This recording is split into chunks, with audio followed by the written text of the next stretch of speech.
সাম্প্রতিক সময়ে বছরগুলোতে যে কটি দেশে বলা যায় যে জেনজি আন্দোলন হয়েছে, প্রত্যেকটা দেশেই কিন্তু সরকার পরিবর্তন হয়েছে। ভারতের অভ্যন্তরীণ রাজনীতিতে আগামী দিনে এই আন্দোলন একটা সুদূর প্রসারী বড় ইম্প্যাক্ট ফেলবে।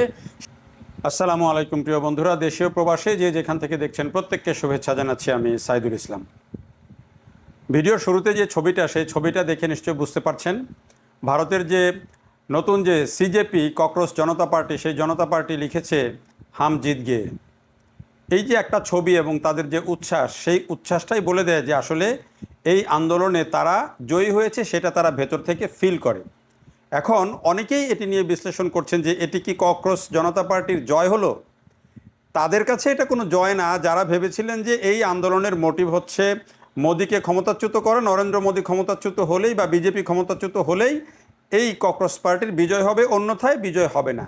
এটি হচ্ছে যারা ভাবছিলেন যে এই আন্দোলনে নরেন্দ্র মোদী মানে ক্ষমতাচ্যুত হবেন, তাদের জন্য ভাবনা যে এইটা তাদের বিজয় নয়।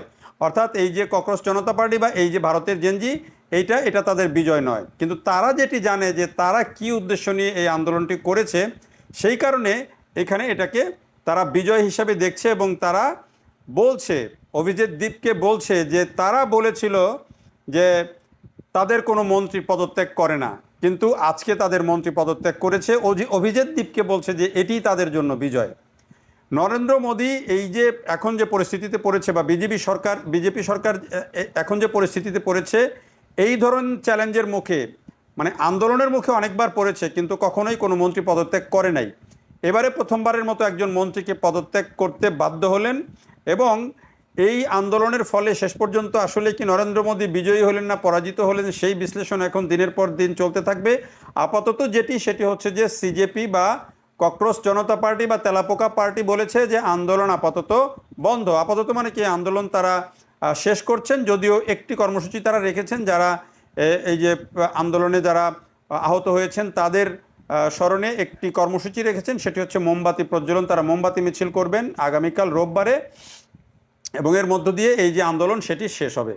এখন তাদের এটিকে বিজয় হিসাবে, তারা যখন ধর্মেন্দ্র প্রধান শিক্ষামন্ত্রী পদত্যাগ করেছেন তখন এটিকে তারা বিজয় হিসেবে উদযাপন করেছেন।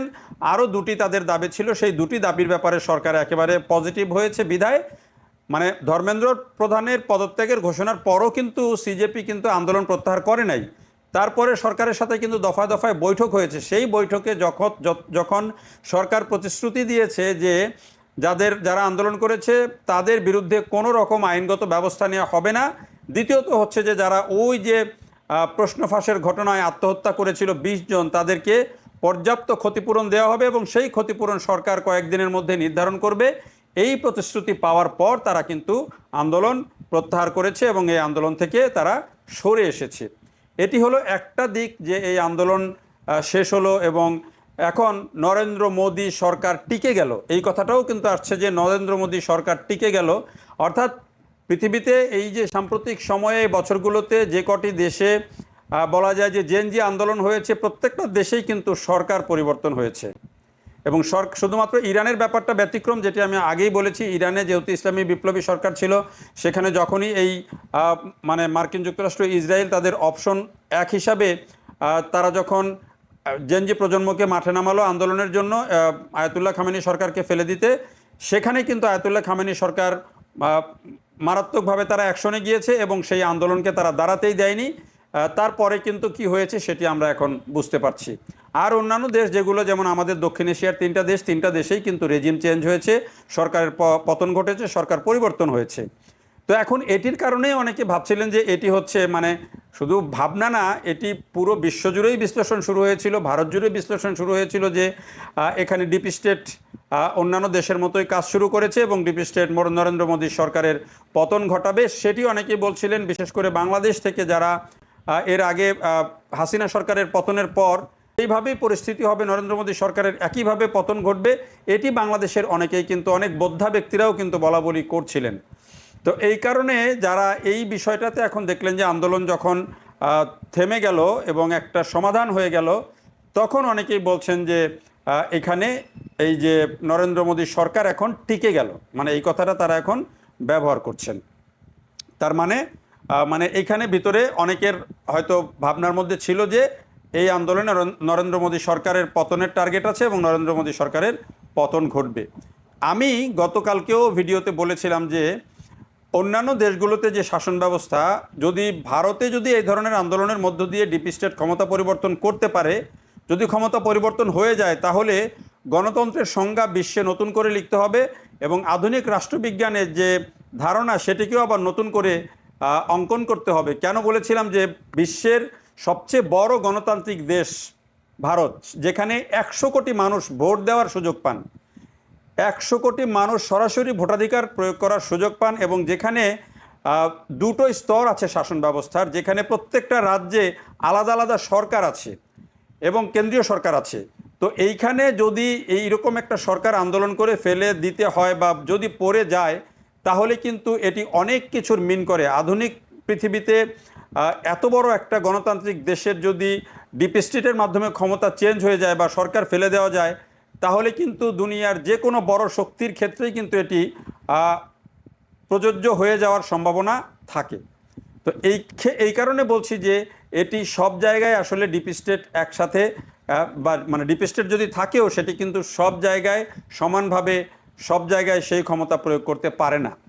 কারণ হচ্ছে ভারতে গত 50 বছর ধরে একই ধারায় কিন্তু ভোটাধিকারের যে গণতন্ত্র, ভোটের মাধ্যমে সরকার পরিবর্তনের যে ধারা, এখানে কিন্তু কোনো বিচ্যুতি ঘটে নাই, কোনো ধরনের মানে এখানে মিলিটারি ইনভলভমেন্ট আসে নাই, এখানে অন্য কোনো বাইরের শক্তির ইনফ্লুয়েন্স এগুলো এখানে বড় প্রভাব ফেলে না। তারা সত্যিকার অর্থেই তারা গণতন্ত্রের চর্চা করে। হ্যাঁ, সাম্প্রতিক সময়ে এসে নরেন্দ্র মোদীর যে সরকার, সেই নরেন্দ্র মোদীর সরকার নির্বাচনী ব্যবস্থার মধ্যে কিছু ম্যানিপুলেশনের চেষ্টা করছে, সেই অভিযোগ উঠেছে, কিন্তু তারপরেও কিন্তু মানুষের ভোটাধিকারেই কিন্তু এখানে সরকার নির্ধারিত হচ্ছে। পাশাপাশি তাদের এখানে যে একটা উগ্র হিন্দুত্ববাদী রাজনীতির যে উদ্ভব ঘটেছে, সেই রাজনীতি নিয়েও কিন্তু ভারতের ভিতরে বাইরে সমালোচনা আছে। যেই অসাম্প্রদায়িক ক্যারেক্টারের ভারতকে মানুষ চিন্তা করে, উদার গণতান্ত্রিক ভারতকে মানুষ চিন্তা করে, সেই জায়গায় সেই ক্যারেক্টার অনেকখানি নষ্ট হয়েছে। এটি অনেক সমালোচক বলেন, অনেক বোদ্ধা বলেন, সেটি ভারতের ভেতরের বোদ্ধারাও বলেন, ভারতের বাইরে যারা সমালোচক তারাও কিন্তু বলেন। তো এই যে আন্দোলন, সেই আন্দোলন এই জায়গার মধ্যে মানে আমি বলি যে এই জেনজিদের সবচেয়ে বড় বিজয় সেটা হচ্ছে যে নরেন্দ্র মোদীর দল বিজেপির মধ্যে যে একটা মানে একরোখা ভাব চলে এসেছিল, সেই একরোখা ভাব এবং এই যে আমি যেটি বলছিলাম যে এক ধরনের উগ্র রাজনৈতিক যে প্রতিক্রিয়া, সেটির জায়গায় কিন্তু একটা বড় ধাক্কা এই জেনজি প্রজন্ম তাদেরকে দিয়েছে। এবং এখন সরকার পরিবর্তন না হলেও জেনজির এই ধাক্কার মানে এই আন্দোলনের ধাক্কা কিন্তু আগামী নির্বাচন, সেটি অনেকেই বলছেন যে আগামী নির্বাচনটা হয়তো এই আন্দোলনের জেরে আগামী নির্বাচনটা হয়তো আগায় আসতে পারে, অর্থাৎ আগাম নির্বাচন হতে পারে, এরকম একটা ধারণা অনেকেই করছেন। কারণ এই আন্দোলন শুধুমাত্র কিন্তু এই শিক্ষামন্ত্রীর পদত্যাগের মধ্যে সীমাবদ্ধ থাকবে, বিষয়টা এখানে নয়।